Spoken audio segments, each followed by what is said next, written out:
Assalamualaikum warahmatullahi wabarakatuh. Selamat datang kembali di channel Keramat.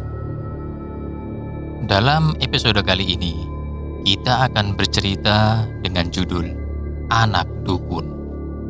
Tapi sebelum kita memulai ceritanya, jangan lupa untuk like, subscribe, komen, dan share. Bagi teman-teman yang ingin membaca langsung ceritanya, linknya sudah tersedia di deskripsi. Tanpa berlama-lama lagi, inilah ceritanya Anak Dukun. 2011. Siang itu, suasana pabrik serasa lebih cerah dari biasanya. Setidaknya itu yang dirasakan Tatang, bujangan yang sudah bekerja selama 3 tahun di salah satu pabrik yang ada di pesisir Jawa Tengah. Bukan karena gajinya yang naik, tapi siang itu ada banyak buruh perempuan baru. Mereka direkrut seminggu lalu oleh pabrik karena kebutuhan tenaga. Dari puluhan buruh perempuan baru, ada satu yang menarik perhatian Tatang. Tias namanya. Di antara buruh lain, Tias terlihat paling bening. Kulitnya tampak bersih mengenakan seragam pabrik. Tatang yang memang terkenal playboy mencoba mendekati Tias dengan bermacam rayuan. Akhirnya, Tias pun berhasil didekati Tatang. Sampai ke fase pacaran. Tatang merasa senang sekali. Dari beberapa buruh perempuan yang dipacari, Tias adalah yang paling cantik. Keberhasilan Tatang menggait Tias membuat kawan-kawannya sesama buruh merasa iri. Tapi Tatang tak mau ambil pusing. Seperti kelakuan Tatang sebelumnya, kali ini dia menggunakan cara pacaran yang cukup berani. 2 minggu setelah pacaran, Tatang mulai memasang perangkap. Dibujuknya Tias agar mau tidur di kontrakan Tatang. Rencana Tatang berjalan mulus sampai jam 9 malam. Tias terjebak tak bisa pulang ke kos-kosannya. Akhirnya, mau tidak mau, Tias harus tidur di kamar kontrakan Tatang. Dengan gaya sok suci, Tatang memilih tidur di karpet. Sedangkan Tias tidur di atas kasur. "Tidur sini aja, Mas. Dibatasi guling," kata Tias sebelum terlelap. "Jangan, Dek. Aku di bawah saja. Gak enak. Malu aku," Tatang menyahut dari atas karpet. Tak sampai 30 menit, Tias tertidur lelap. Suara dengkurannya yang halus terdengar. Tatang pun langsung berdiri setelah mendengar Tias tertidur. Coba diguncangnya tubuh Tias pelan-pelan. Tidak ada respon. Tias masih mendengkur halus. Tatang merasa girang. Nafsu laki-lakinya tiba-tiba muncul. Tangan Tatang mulai mengelus pundak Tias. Tangannya terus merembet ke arah payudaranya.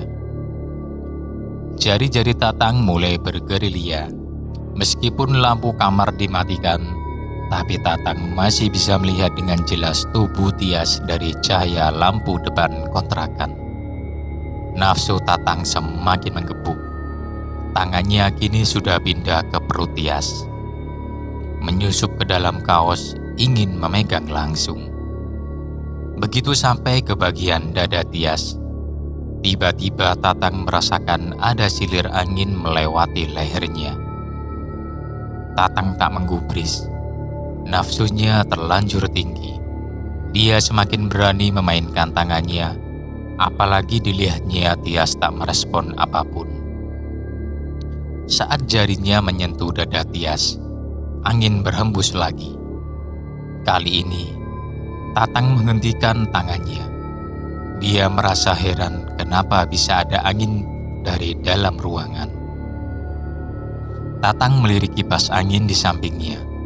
Dilihatnya kabel kipas angin itu tak terpasang. Berarti bukan dari kipas angin, batin Tatang. Dilepaskan tangannya dari tubuh Tias. Tatang menoleh ke arah gorden.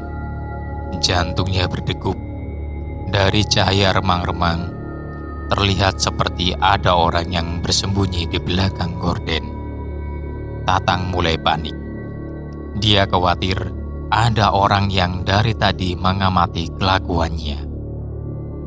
Dengan sedikit takut, Tatang mencoba mendekati sosok itu.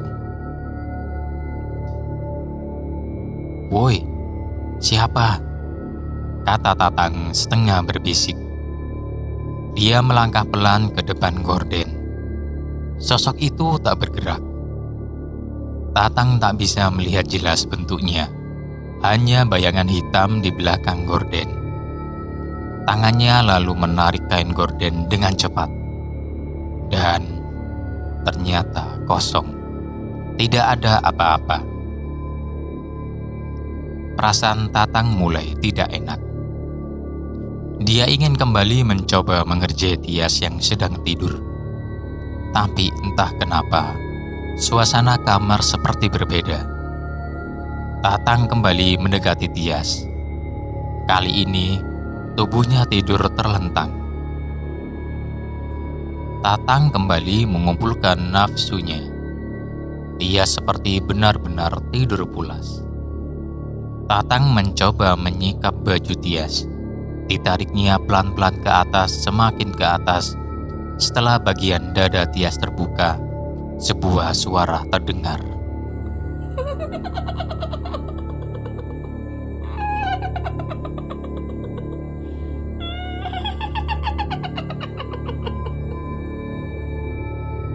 Tatang menoleh ke belakang. Kosong. Hanya bagian kamar yang tertimpa cahaya remang-remang. Tatang lalu menoleh ke atas. Di sana ada sesosok makhluk dengan wajah hitam legam dan baju putih lebar. Makhluk itu menempel di langit-langit seperti cicak. Tatang ingin menjerit, tapi suaranya tak keluar.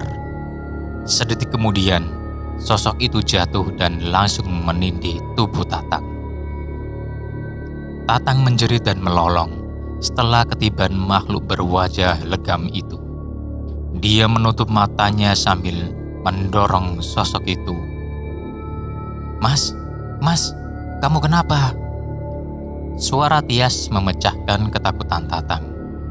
Dibukanya kedua matanya. Tampak Tias melihat cemas ke arah Tatang yang masih mengatur nafas. Dilihatnya sekeliling ruangan, tidak ada apa-apa. Hanya sudut-sudut ruangan dengan cahaya remang. "Ayo tidur di sampingku saja, Mas. Sepertinya Mas mimpi buruk," kata Tias sambil menarik tangan Tatang. Akhirnya, Tatang tidur di atas kasur dipisahkan guling dengan Tias. Tatang masih merasakan sensasi deg-degan yang terasa menjalar ke seluruh tubuhnya. Tak lama, Tias tertidur lagi.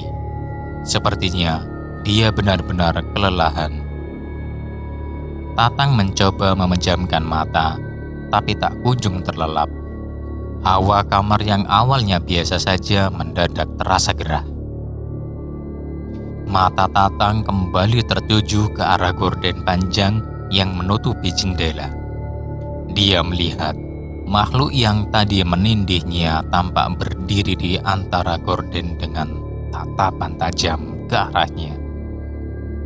Tatang langsung membenamkan wajahnya ke sela guling. Tubuhnya gemetar menahan takut sampai akhirnya tertidur.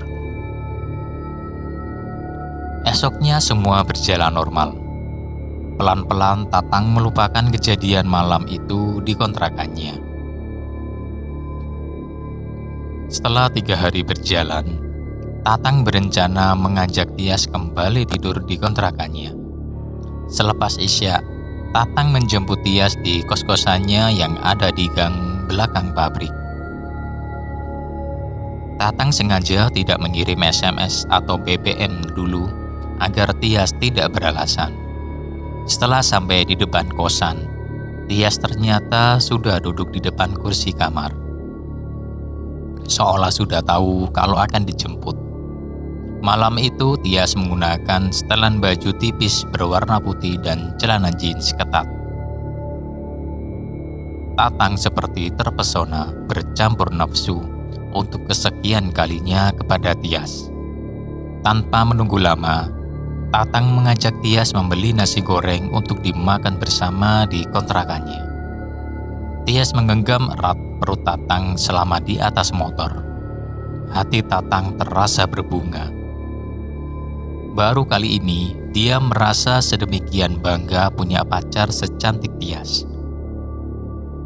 Selama di jalan, Tatang tak banyak bicara. Tapi Tatang merasakan pelukan Tias seolah semakin kencang, bahkan terasa sakit. Kuku-kuku Tias seolah mencengkram perut Tatang. "Sakit, Dek, dengan kencang-kencang," kata Tatang. Tapi cengkraman tangan Tias seolah semakin menghujam. Tatang mulai merasa tak konsen. Perutnya terasa seperti dihujam pelan-pelan dengan ujung pisau. Untungnya, tak lama kemudian mereka sampai di depan warung nasi goreng. Tias langsung turun dari motor dan masuk ke dalam warung. "Mas tunggu di luar saja, Dek," kata Tatang sambil melihat ramainya orang yang mengantri nasi goreng. Tatang lalu meraba area perutnya yang terasa sedikit perih. Dibukanya kaosnya perlahan. Tatang pun kaget. Ternyata banyak bercak merah di kaos dalamnya yang berwarna putih. Tatang mengangkat kaos dalamnya. Ada bekas goresan seperti cakar di sekitar perutnya yang membuat luka berdarah. Tatang meringis heran. Kenapa bisa cengkraman Tias begitu kuat? Padahal dia menggunakan 2 lapis baju. 1 jam berlalu dari awal Tias masuk mengantri. Tatang mulai tidak sabar. Di teleponnya Tias, 2 kali nada tunggu teleponnya diangkat. "Halo Mas, ada apa?" Suara Tias di seberang telepon. "Masih lama di antrinya, sudah sejam," balas Tatang. "Antri apa Mas?" sahut Tias. "Loh, kan kamu di dalam warung, kok tanya antri apa?" Tatang mulai merasa emosi. "Aku di rumah Widi Mas, maaf lupa ngabari. Tadi pulang kerja langsung ke sana," Tias menjawab lagi. Tatang merasa kaget. Diamatinya teleponnya, lalu turun dari motor dan masuk ke dalam warung. Tatang seperti orang bingung. Melihat satu persatu kursi, tidak ada Tias di sana. Di deretan orang yang berdiri mengantri juga tidak ada. Tatang lalu buru-buru keluar dari warung. Di teleponnya Tias lagi. Tatang memastikan kalau Tias tidak berbohong. Jelas-jelas tadi dia membonceng Tias. Karena tak sabar, Tatang pergi ke tempat tinggal Widi, teman satu pabrik Tias. Ternyata pacarnya memang ada di sana. Tapi Tatang masih mengira jika Tias berbohong.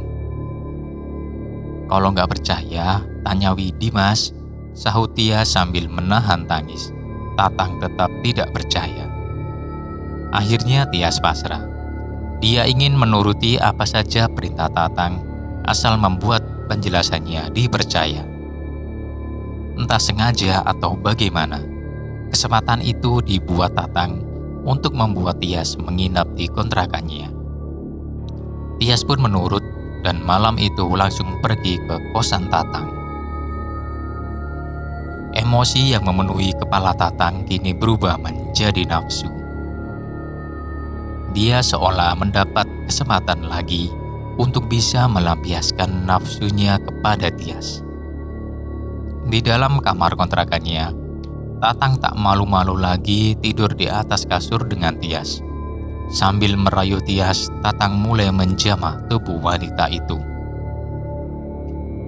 Awalnya Tias berusaha menolak halus, tapi Tatang kembali merayu sampai Tias akhirnya diam saja digerayangi oleh Tatang. Melihat Tias yang tak melakukan penolakan, Tatang semakin berani. Tias dimintanya berdiri membelakangi Tatang, lalu perlahan Tatang melepas kaos yang dipakai Tias. Dada Tatang berdegup, nafasnya semakin memburu setelah melihat bagian atas tubuh Tias sudah tidak berpakaian. Tias terlihat menunduk sambil menutupi dadanya. Tatang semakin berani. Kali ini, dipelorotkannya celana kain Tias dari belakang dengan terus mendengus. Ketika celana itu diturunkan sampai mata kaki, Tias memanggil Tatang. Mas Tatang, kata Tias. Tatang yang dalam posisi berjongkok menoleh ke atas ke arah kepala Tias. Dilihatnya kepala Tias yang memanggilnya tadi berputar 180 derajat, lalu meringis ke arah Tatang.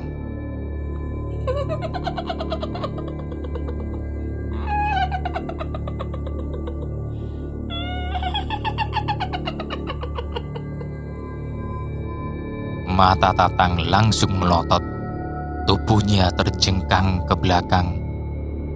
Sosok Tias yang kepalanya berputar ke belakang itu menggerakkan tangannya seperti penari Jawa. Kepala itu kemudian tertawa.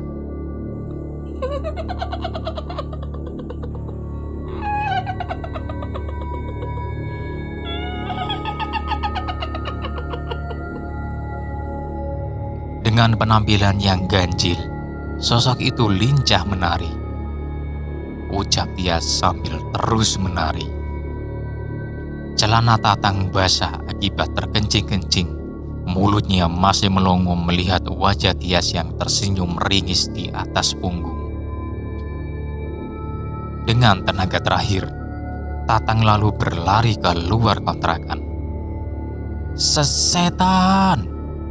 kata Tatang setelah berhasil melewati pintu kontrakan.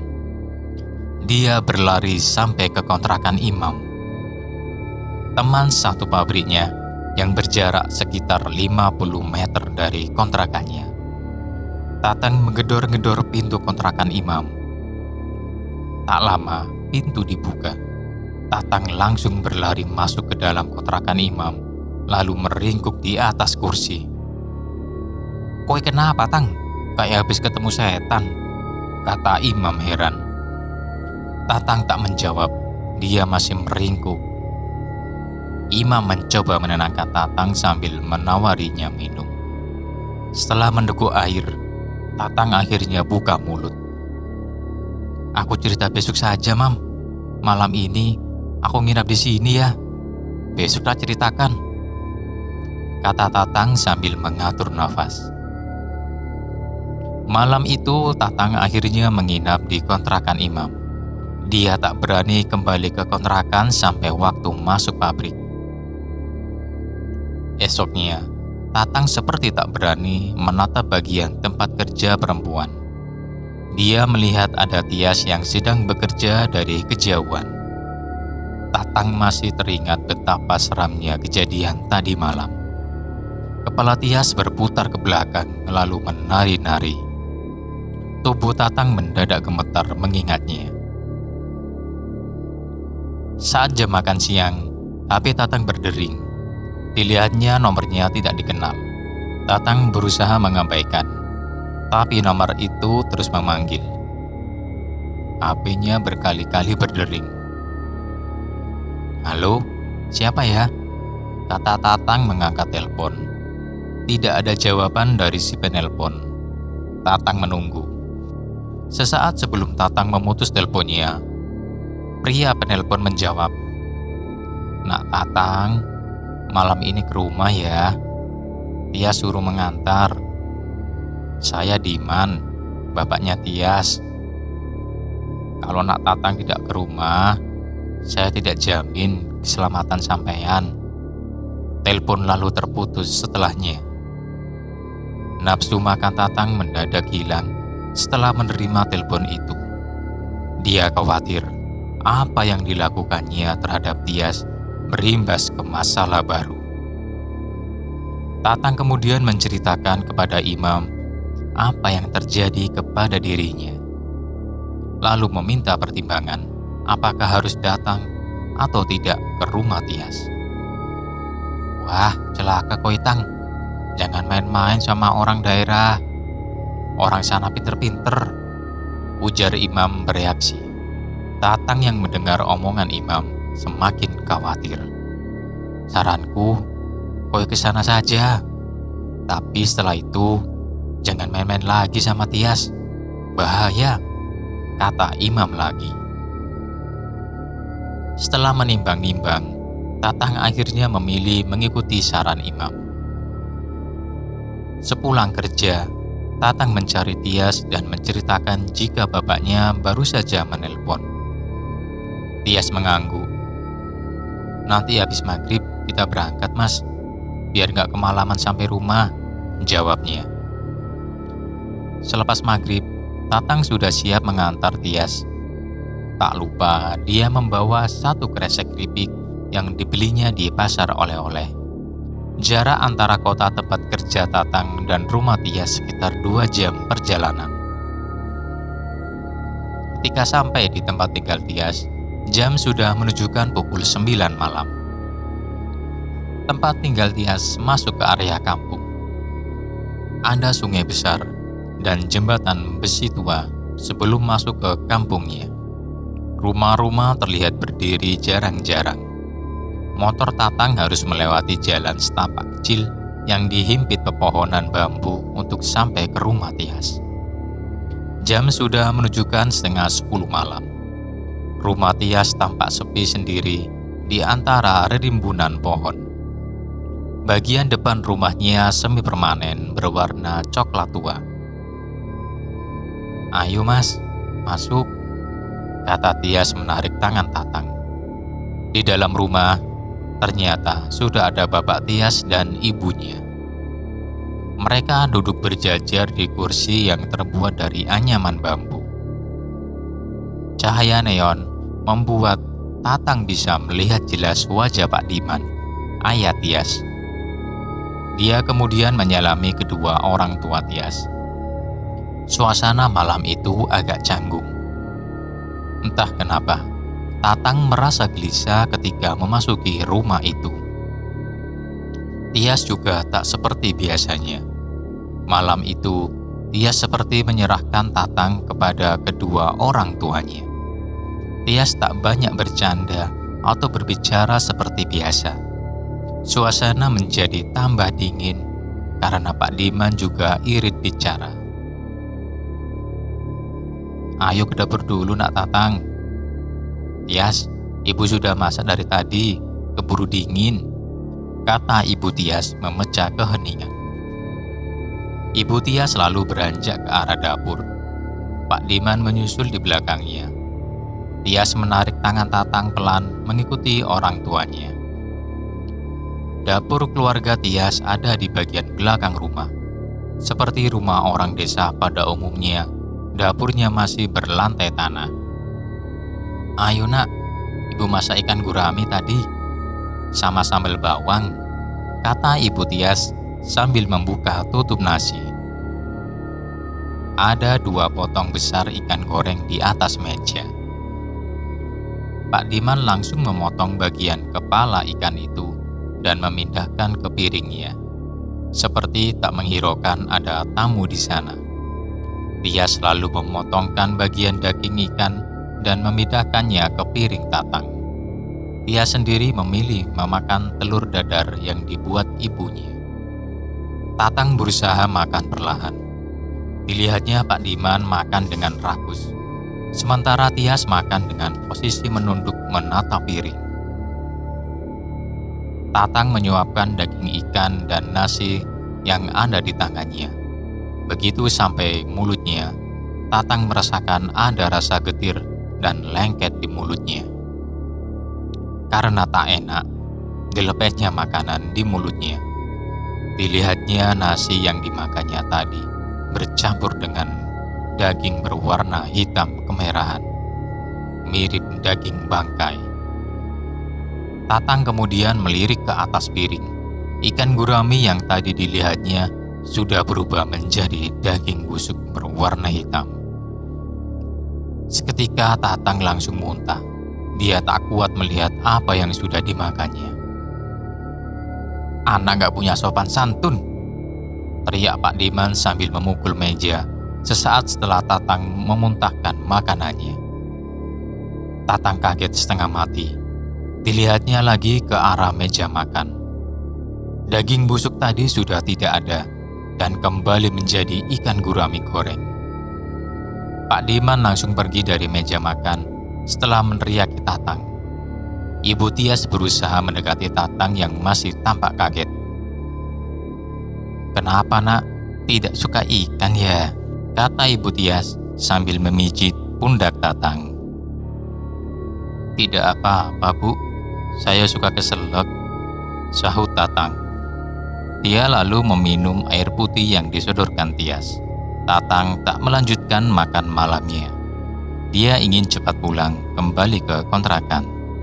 Tapi Ibu Tias meminta Tatang untuk menginap dan pulang subuh-subuh.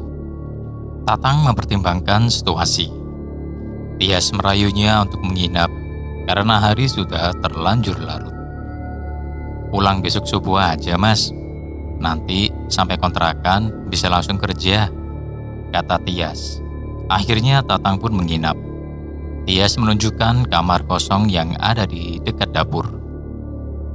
Karena sudah terlanjur lelah, Tatang tak banyak bicara. Dia langsung masuk ke dalam kamar. Setelah peristiwa makan malam tadi, Tatang sama sekali belum melihat Pak Diman. Tatang sempat melirik ke beberapa sudut rumah, tapi tidak menemukan keberadaan Pak Diman. Kamar yang ditempati Tatang berukuran cukup besar. Ada ranjang besar dengan tiang besi dan kelambu di atasnya. Cahaya kamar agak redup karena hanya menggunakan penerangan dari lampu dop 5 watt. Tatang langsung merebahkan tubuhnya di atas kasur kapuk. Entah kenapa, sejak masuk ke kamar, ada perasaan dirinya sedang diawasi. Tatang mencoba memejamkan mata, tapi pikirannya seperti sulit diajak tidur. Hidungnya perlahan menangkap bau apek mirip bau tubuh kucing. Beberapa posisi dicobanya untuk tidur, tapi tak kunjung terlelap. Tatang mulai membayangkan kejadian-kejadian aneh yang menimpanya setelah membawa Tias ke kontrakan. Tatang sebenarnya merasakan semua hal berjalan ganjil, tapi dia merasa seperti sulit melepaskan diri dari situasi ini. Di tengah lamunannya, Tatang mendengar ada benda yang menggesek dinding kamar dari luar. Suaranya menyeret pelan, seperti ada orang yang sengaja menempelkan tubuhnya di tembok sambil berjalan.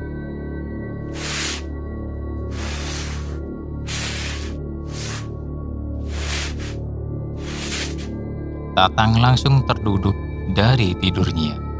Dia mendengarkan suara gesekan yang seolah mengitarinya. Suara itu terus mengusik. Karena tak betah, Tatang memberanikan diri keluar dari kamar. Dibukanya pintu kayu kamar perlahan. Lampu ruang tengah rumah Tias sudah dimatikan. Tinggal lampu gantung di dapur yang menyala redup. Tatang kemudian berjalan ke arah kamar mandi. Karena tiba-tiba merasa ingin kencing, Tatang langsung masuk ke kamar mandi yang pintunya hanya dari kain. Begitu masuk, Tatang langsung buang air kecil. Saat tengah mengejan, dia merasakan air kencing yang dikeluarkannya terasa berat. Tatang pun menoleh ke bawah. Dari remang cahaya dapur, dia melihat air kencingnya berwarna hitam pekat. Tatang mengira itu hanya karena minimnya cahaya penerangan. Tapi lambat laun, dia merasa perih di kandung kemihnya. Tatang lalu mengeluarkan HP dari sakunya. Dinyalakannya senter untuk menerangi air seni yang dikeluarkannya.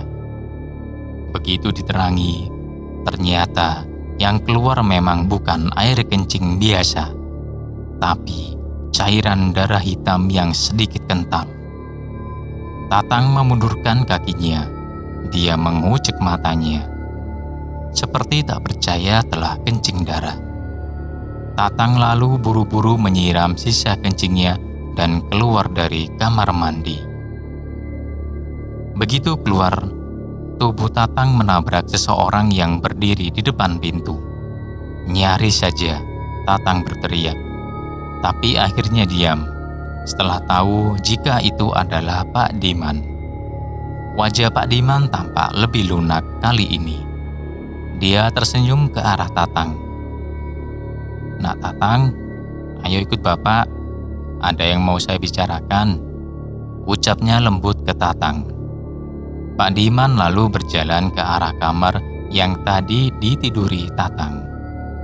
Di belakangnya, Tatang yang masih mengatur nafas mengikuti Pak Diman. "Duduk nak," kata Pak Diman mempersilakan Tatang menduduki kursi kayu yang ada di dekat kasur. Tatang langsung menurut. Pak Diman berdiri di sampingnya. "Nak Tatang, senang sama anak saya?" tanya Pak Diman. Tatang menjawab dengan sedikit gagap.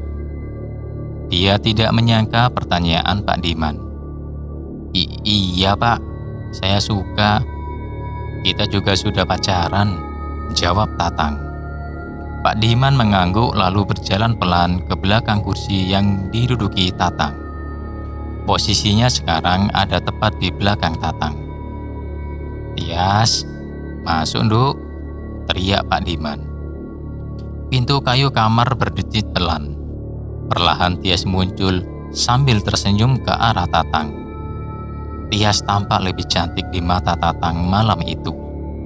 Di belakang langkah Tias, rupanya ada sosok lagi. Dia tidak berjalan seperti biasa, tapi merangkak. Sosok itu menggunakan pakaian putih lebar dengan wajah legam dan rambut awut-awutan. Tatang langsung tersentak. Dia ingat, sosok inilah yang ditemuinya di kamar kontrakan beberapa waktu lalu. Tatang berusaha berdiri dari kursi, tapi tubuhnya tak bisa digerakkan. Seperti menancap di kursi. Sosok berwajah legam itu mulai tertawa sambil menatap Tatang.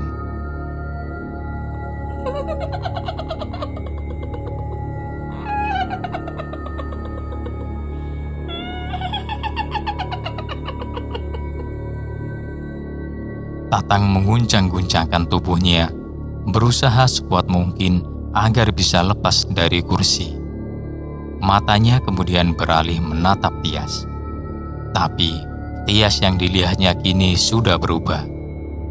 Kepalanya berputar ke arah belakang. Jadi Tatang hanya melihat bagian belakang kepala Tias. Kepala itu lalu berputar lagi ke arah berlawanan, sehingga terlihat leher Tias seperti kain diperas. Tatang berusaha memejamkan mata. Tapi dari belakang, Pak Diman membeliak mata Tatang dan memaksanya tetap terbuka. Tangan Pak Diman terasa kasar. Tatang mulai menjerit, tapi suaranya tak keluar sama sekali. Sosok Tias yang tampak mengerikan kini menari mendekati tubuh Tatang. Guncangan tubuh Tatang tak berhasil membuatnya lepas dari kursi. Air mata sudah mengalir karena dipaksa terus terbuka. Bola matanya melirik ke samping, ingin melihat Pak Diman yang terus memegangi kelopak matanya. Sosok Pak Diman yang mencengkeramnya sudah berubah menjadi makhluk berbulu hijau besar dengan mata putih. Tubuh Tatang seketika lemas, lalu semuanya mendadak gelap. Tatang baru mulai membuka matanya setelah dia merasa ada yang menarik-narik pundaknya. Dengan keadaan lemas, Tatang mengumpulkan kesadarannya.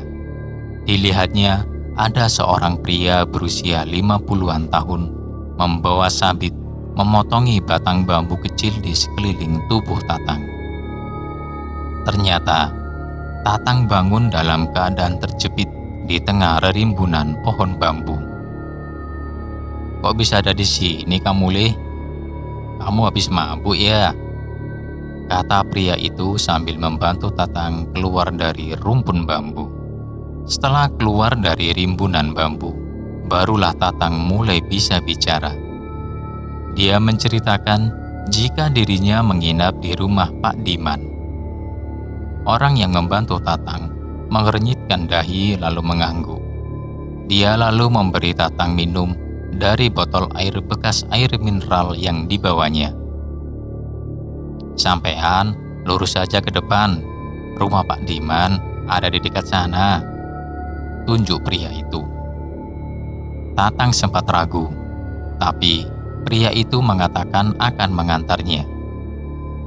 Setelah 10 menit duduk, Tatang lalu berjalan ke arah rumah Pak Diman. Sambil berjalan, orang itu menceritakan jika Pak Diman adalah orang pintar, sering dimintai tolong orang untuk membantu urusan-urusan gaib. "Itu le rumahnya. Bapak mau lanjut dulu ke kebun ya, jalan terus saja," kata pria itu. Tatang melihat di luar rumah Pak Diman ada motornya yang terparkir. Tatang merogoh saku mencari kunci motornya. Nyali Tatang sebenarnya sudah ciut begitu melihat rumah Pak Diman. Tapi dipikirnya saat ini adalah bagaimana bisa secepat mungkin meninggalkan daerah itu. Tatang sempat menoleh ke belakang, ingin berterima kasih pada petani tadi. Tapi pria itu sudah tidak terlihat batang hidungnya. Tatang lalu bergegas mendekati motornya. Tak butuh waktu lama. Begitu mesin menyala, langsung diputarnya kendaraannya menjauhi rumah Pak Diman. Setelah melaju 50 meter, Tatang menoleh ke belakang. Dilihatnya, gorden rumah Pak Diman terbuka. Ada Ibu Tias dan Tias yang tersenyum ke arahnya. Tatang menancap gas motornya. Jalanan setapak tak dirasakannya.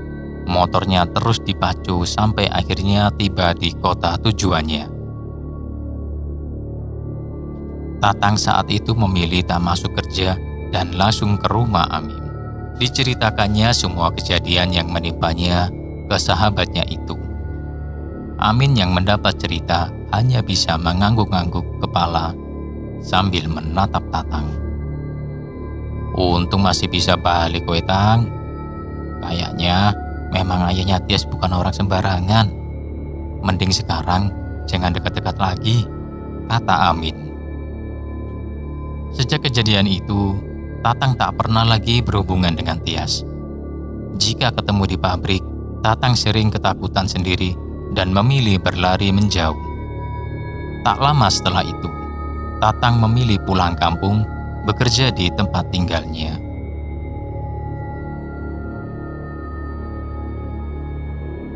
Itu tadi cerita dengan judul Anak Dukun. Semoga bisa menambah asupan horor untuk teman-teman kali ini. Sampai jumpa lagi di episode selanjutnya. Wassalamualaikum warahmatullahi wabarakatuh.